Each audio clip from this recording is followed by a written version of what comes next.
अस्सलाम वालेकुम to all of you to my YouTube channel Gul academy.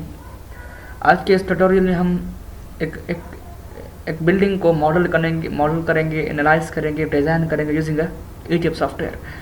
सो जो जो ईटेप सॉफ्टवेयर को जो मॉडल एनालाइज और डिज़ाइन करने के जो स्टेप्स है वो मैं यहाँ पर मैंने लिस्ट किए हैं। हम इन स्टेप्स को स्टेप बाय स्टेप हम इन स्टेप्स को दोहराएंगे और यूजिंग दीज स्टेप्स हम एक बिल्डिंग को हम जो है ना ई टेप के ज़रिए डिज़ाइन करेंगे।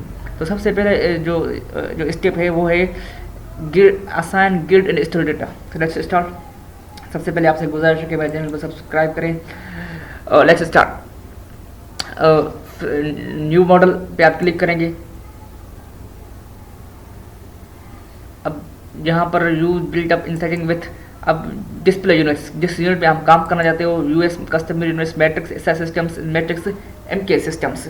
We will go with US customary और इसकी डिटेल यहाँ पर है। अब जैसे क्लिक करोगे यहाँ पर तो अब यहाँ पर जो मुख्तलिफ क्वान्टिटीज़ हैं उनकी यूनिट्स यहाँ पर गिवन है, ये यूनिट्स होंगे। और जो स्टील डिज़ाइन कोड जो आप कोड यूज़ करेंगे तो स्टील डिज़ाइन का यहाँ पर कोड्स हैं। ये आईएस इंडियन स्टूडेंट है, जो आप चूज़ करें। I will go with AISC 36016 पे मैं इस पर काम करूँगा। और कंक्रीट डिज़ाइन कोड यहाँ पर भी है, जो भी आप स्पेसिफाई करें आप उन पर आप इजीली काम कर सकते हैं। Then for okay. अब ये फर्स्ट स्टेप था हमारा, that was assign grid and story data. अब वो यहाँ पर है। अब ये हमारा first step means grid dimensions, means जो हमारा इसका मतलब ये है कि जो हमारा प्लान है उसको हमने कितनी लाइंस में डिवाइड किया हुआ है, उन लाइंस को हम ग्रिड लाइंस बोलते हैं। ये हमें जो ग्रिड डायमेंशंस ये हम फॉर्म फिल करेंगे यूजिंग का प्लान। अब ये यहाँ पर हमारा प्लान पड़ा है, मैं इसको थोड़ा जूम कर लेता हूँ। अब देखिए ये हमारा प्लान है। अब देखें, अब ये प्लान है। अब ये हमारा प्लान है, हमने इसको किस तरह डिवाइड किया है, हम इस डेटा को यूज़ करेंगे इन ग्रिड डायमेंशंस। अब यहाँ पर देखें हमने अपने प्लान को एक्सिस में कितने लाइन्स में डिवाइड किया है, 1 2 3 4 5, और वाई में कितने में किया है, 1 2 3 4। अब एक्स में हमने एक्स एक्सिस भी हमने अपने प्लान्स को 4 लाइन्स में डिवाइड किया है 5 में, और वाई एक्सिस भी हमने कितने में 4 लाइन्स में डिवाइड किया है। और यहाँ पर स्पेसिंग भी देख लें, यहाँ पर स्पेसिंग कितनी है, 4 meter in x axis and y axis में कितनी है, 5 मीटर। अब यहाँ पर आप ईटेप सॉफ्टवेयर में देखें, यहाँ पर एक है यूनिफॉर्म ग्रिड स्पेसिंग, एक होता है कस्टम ग्रिड स्पेसिंग। अब यूनिफॉर्म ग्रिड स्पेसिंग का मतलब ये होता है कि जो हमारे ग्रिड लाइन्स के बीच में जो डिस्टेंस है दैट इज यूनिफॉर्म। जिस तरह हमारे इस प्रॉब्लम में देखें ग्रिड स्पेसिंग जो है ना, यहाँ पर 4 मीटर मिस जो in plan in x axis y axis in both axis the grid spacing is uniform. तो so will go with uniform grid spacing. लेकिन ज़्यादातर क्या होता है कि जो ग्रिड स्पेसिंग यूनिफॉर्म नहीं होती, ये वेरी होती रहती है। तो उस टाइम क्या करते हैं हम यूजिंग कस्टम ग्रिड स्पेसिंग। सो यहाँ पर हमारा क्या है, यूनिफॉर्म ग्रिड एक्सिस पे कितनी लाइन थी हमारी, 5, वाई पे कितनी थी, 4, स्पेसिंग कितनी थी एक्स एक्सिस में, दैट वाज यहाँ पर फिर देख रहे एक्स एक्सिस में कितनी है, 4 मीटर। यहाँ पर देखें आप 4, देखिए यहाँ पर 4 फिट है। तो यहाँ पर आप एम टाइप करोगे, कंप्यूटर लैपटॉप ये हमारा प्रोग्राम ऑटोमेटिक उसको फिट में कन्वर्ट कर देगा। और एक्स में कितनी है, वाई में कितनी है हमारी, 5 मीटर। तो जो देखिए 5 meter 5M it will also get okay. Now for story data. Story data हम कहाँ से हासिल करते हैं, get story data from elevation. So that is the elevation. मैं इसको जूम कर लेता हूँ थोड़ा सा। और ये एलिवेशन है। अब देखिए कितनी स्टोरीज है, 4 स्टोरीज। और जो बॉटम स्टोरी हाइट है वो 5 मीटर है, और बाकी स्टोरी कितनी आती है, 4 मीटर। ये हम सारी यहाँ पर 4 मीटर, बॉटम स्टोरी की हाइट कितनी है, 5 मीटर 5 मीटर, और यहाँ पर 4 मीटर ओके। और यहाँ पर ये है add structural objects for a basic we will go with grid only, click okay. अब ये हमारा विंडो हो गया। ये जो विंडो 1 ये प्लान, ये जो विंडो है ये प्लान को शो कर रहा है, ये 3 डायमेंशंस को शो कर रहा है। और ये मॉडल एक्सप्लोरर, यहाँ पर ये मॉडल एक्सप्लोरर ये हम यूज़ करेंगे इंशाल्लाह आहिस्ते आहिस्ते। सो अब ये हमारा प्लान है। ये हमारा पहला स्टेप क्या था, फर्स्ट स्टेप हमारा क्या था, add assign grid and story data. ये हमने स्टेप कर लिया। I will highlight it. ये स्टेप हमारा हो गया। Okay, the second step is define material properties. Now we'll go to define material properties. तो define material properties का मतलब, डिफाइन मटेरियल प्रॉपर्टीज का मतलब ये होता है कि आप जिस मटेरियल में काम करना चाहते हैं उसको पहले डिफाइन करना है। फॉर एग्जाम्पल हम कंक्रीट, हम हमारे ये स्ट्रक्चर ये कंक्रीट फ्रेम है, तो हम स्पेसिफाई करेंगे कि कंक्रीट किस स्ट्रेंथ का हम यूज़ करने जा रहे हैं, कंक्रीट कितनी स्ट्रेंथ हो, और ये सब चीज़ें हमें डिफाइन करनी होती है सबसे पहले, ये किसी भी मॉडल को एनालाइज डिज़ाइन करने से पहले। सो will go for define material properties. यहाँ पर आप ये बाय डिफ़ॉल्ट कुछ मटेरियल्स कंप्यूटर ने डिफाइन कर दिया, लेकिन हम न्यू मटेरियल पर जाएंगे, add new material.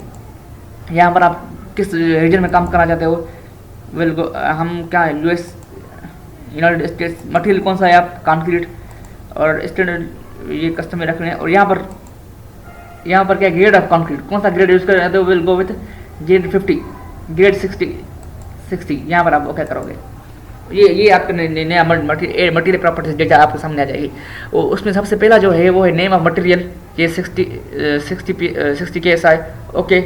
And material कौन सा है, कंक्रीट है। यहाँ पर है डायरेक्शनल साइमेट्री टाइप, यहाँ पर जो टाइप हमें जो आते हैं वो आते हैं, एक तो आइसोट्रॉपिक जो और होता है आर्थोट्रॉपिक।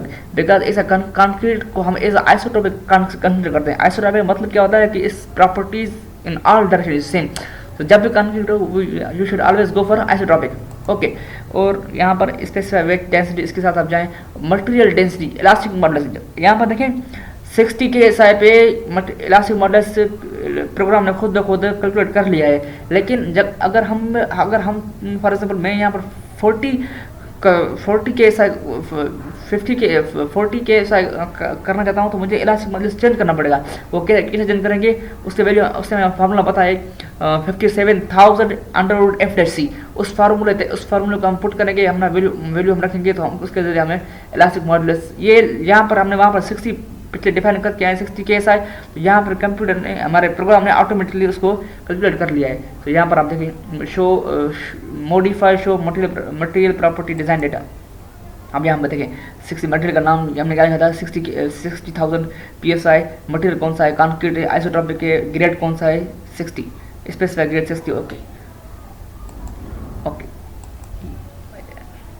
डिफाइन। अब देखिए यहाँ पर हम जो है यहाँ पर फॉर बेसिक, इसलिए मैंने एक ही मटेरियल डिफाइन किया है, और कुछ material default to be defined हुए हैं। लेकिन आमतौर पे क्या होता है कि हम कंक्रीट के लिए हम बीम के लिए अलग हमें स्पेसिफाई करना पड़ता है, कंक्रीट के कॉलम्स के लिए अलग करना पड़ता है, और स्लैब के लिए अलग करना पड़ता है। तो वो हमें जो हम यूज़ करते हैं हम उनको डिफाइन करते हैं। लेकिन आज हम for basic we will go with grade 60, okay.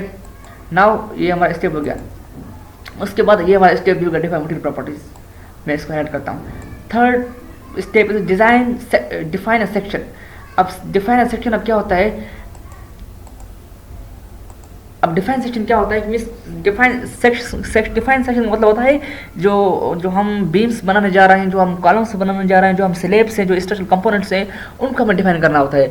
हमें बीम की साइज़ कितनी रखनी है, कॉलम की साइज़ क्या रखनी है, उसकी मटेरियल कितना यूज़ करना है, जो मटेरियल आप यूज़ करना चाहते हो उसकी स्ट्रेंथ कितनी हो, ये सब चीज़ें हमें जो है ना स्पेसिफाई करनी होती है। इसके लिए हमें जाते हैं डिफाइन। अब हमें क्या सेक्शन डिफाइन करना होता है, गो फॉर सेक्शन प्रॉपर्टीज। अब हम क्या डिफाइन करना चाह रहे हैं, वी आर गोइंग टू, हम कॉलम को हम डिफाइन करेंगे।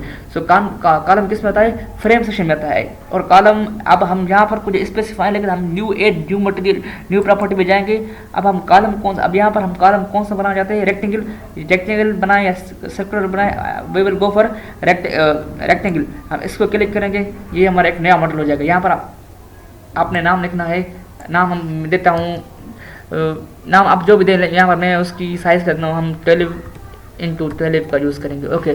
सो स्टिल मटेरियल आपको जो आपने पहले डिफाइन मटेरियल में जो आपने मटेरियल डिफाइन किए थे ना, यहाँ पर वही है। देखिए मैंने 60 डिफाइन किया था, वो पढ़ा है, और ये डिफ़ॉल्ट थे। सो आई विल गो विथ 60 के SI। और उसके बाद होता है ये कलर है, और यहाँ पर कितनी है, हमने कितनी 12 डेप्थ आप 12 रखें, ये भी 12 रखें। और यहाँ पर यहाँ पर है मॉडिफाई शो रिवर्स। अब यहाँ पर क्या करना है, मॉडिफाई शो रिवर्स मीन्स उसमें जो होते हैं, जो सारी चीज़ें आपको डिफ़ॉल्ट तो रखनी, लेकिन ये यहाँ पर है टॉर्जनल कांस्टेंट। टॉर्जनल कांस्टेंट क्या होता है, टॉर्जनल कांस्टेंट मीन्स उसकी कॉलम में कितना होता है 0.01, और मोमेंट ऑफ इनर्शिया हम कितनी रखते हैं। मोमेंट ऑफ इनर्शिया मतलब क्या होता है कि बिलो द न्यूट्रल एक्सिस वो कॉलम के लिए कितनी होती, moment carrying capacity below the neutral axis वो हमेशा कॉलम है हम 0.7, ये फिक्स है, ए सी अकॉर्ड में 0.7।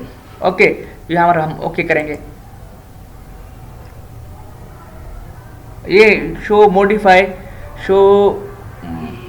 शो रिबार्स में आप जाएंगे, यहाँ पर आप देखिए हम डिज़ाइन टाइप हम कॉन्क्रीट डिज़ाइन कर रहे हैं। लॉन्गिट्यूडनल बार, ये क्या है लॉन्गिट्यूडनल बार, आप कौन सा ग्रेड इसमें करते हो जो आप फिक्स करेंगे। हम देखिए यहाँ पर 60, हम 60 करेंगे जो भी आपने डिफाइन किया हो। ओके, और टाइज के लिए आप कौन सा करना, टाइज के लिए आप कितना करना चाहते हो, ये हम करना चाहते हैं 60 PSI। ओके करें, 60 करें, आ गया। और यहाँ पर कन्फर्मेंट बार में टाइज के लिए कितना हो, we will go with this one. Okay, और यहाँ पर अगर आप यहाँ पर कॉलम कौन सा रेक्टेंगल, हम रेक्टेंगल पे जा रहे हैं, टाइज यूज़ करेंगे। और यहाँ पर जो जैसे भी अगर यहाँ पर आप you always go for reinforcement to be designed, not for reinforcement to be checked। यहाँ पर आप always go for reinforcement to be designed, because हम डिज़ाइन करते हैं, हमें अगर हम जाएंगे ना go reinforcement to be checked, तो ये जो बार्स है ना ये हमें देनी पड़ेगी, और फिर जाएगा लेफ्ट जो हमारा प्रोग्राम है वो चेक करेगा। अगर वो always go for reinforcement design, और बाकी जो जैसे भी है इसको वैसे रखें, go with default setting and click OK। Okay, अब हमें एक और मटेरियल यूज़ करना, अब हम बीम भी हम यूज़ करेंगे उसे, एड न्यू मटेरियल कॉलम। हम अब हम बीम करें तो इसका नाम चेंज करें बी दे के। अब बीम की साइज हम रख सकते हैं 12 इंटू 24। अब स्ट्रेंथ कितनी होगी बीम की मटेरियल की वो आप रखें, वो हम यहाँ पर रख रहे हैं 60 जैसे भी हो। और ये रेक्टेंगुलर सेक्शन है, डेप्थ कितनी हो जाए, डेप्थ हम रख रहे हैं उसकी 24 इंच एंड विड्थ 12, यहाँ पर आप रखेंगे। ये इसकी चेंज करें। Okay, show modifier. अब यहाँ पर देखिए ये टॉर्जन का हम कितना रखते हैं 0.01, और moment of inertia about 2x। इसका मतलब है कि moment carrying capacity below the neutral axis जो हम ए से जो कोड में फिक्स है वो चीज़ 0. कितनी है 0.35, और अबाउट 3x इट्स आल्सो 0.35। इसको आप ओके करेंगे। ओके, एक और चीज़ हमें डिफाइन करनी है, ये हमें डिफाइन हो गया। अब एक और चीज़ हम जो डिफाइन करते हैं जैसे स्लेब क्या होता है। स्लेब जो है ये एज यहाँ पर स्लेब सेक्शन हमें डिफाइन करना है। हम स्लेब एड न्यू प्रॉपर्टी, हम इसको स्लेब 2 का नाम दे देते हैं। ओके, स्ट्रेंथ कितनी हो 40, इस वक्त हम 40 पे जाते हैं। और यहाँ पे क्या है thin shell, thin and membranes. Always here जो है मेम्ब्रेन्स और थिन शेल्स। मेम्ब्रेन्स क्या होती है कि मीन्स वो मेम्ब्रेन्स में क्या होगा, वो एज अ प्लेट तो बिहेव करेगा। Means it will only transfer the loads to the carrying, means beams और कॉलम पे लोड्स ट्रांसफर करता है, खुद लोड कैरी नहीं करता। Its work only to transfer the load. लेकिन जब आप जाएंगे towards shell thin means it will also carry some load and also transfer to the beams and columns. So we most of time we go with shell thin। और यहाँ पर thickness slab की कितनी, we go with thick 6 inch। Okay, यहाँ पर भी आप okay. So we done with define section property, define material properties भी हो गया। in next video we will go for other steps। आज के लिए इतना ही काफ़ी, इंशाल्लाह नेक्स्ट वीडियो में मिलेंगे। Thank you very much.